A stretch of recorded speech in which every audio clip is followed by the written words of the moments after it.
சகல மக்களும் அனுசரிக்க வேண்டிய சாமானிய தர்மங்களில் முதலாவது அன்பு, அடுத்தது சத்தியம்.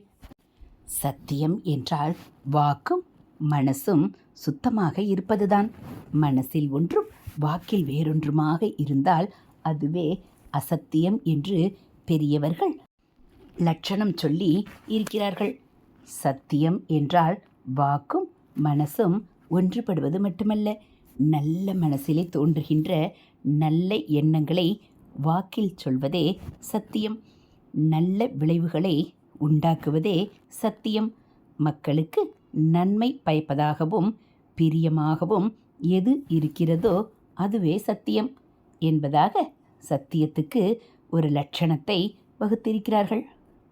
சத்தியம் பூதஹிதம் பிரியம்.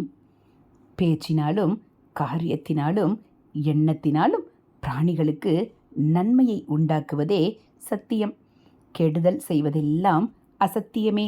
ஒருவனுக்கு நல்லதை சொன்னால் மட்டும் போதாது, அதை அவன் ஏற்றுக்கொள்ளும் விதத்தில் அன்புடன் சொல்ல வேண்டும். நல்லதை கூட கடுமையாக சொன்னால் அதை யாரும் ஏற்க மாட்டார்கள். இவ்வாறு நிஷ்பலனாக போகிற நல்ல வாக்கு சத்தியமாகாது. நல்லதாகவும் இருக்க வேண்டும். அது யாரை உத்தேசித்து சொல்லப்படுகிறதோ அவனுக்கு இன்பம் தரும் விதத்தில் இதமாகவும் சொல்லப்பட வேண்டும். இதுவே சத்தியம். இது தெய்வத்தின் குரல் நூலில் மகா பெரியவா அருளியது. ஹரஹர சங்கர ஜெய ஜெய சங்கர, ஹரஹர சங்கர ஜெய ஜெய சங்கர. மகா பெரியவா சரணம்.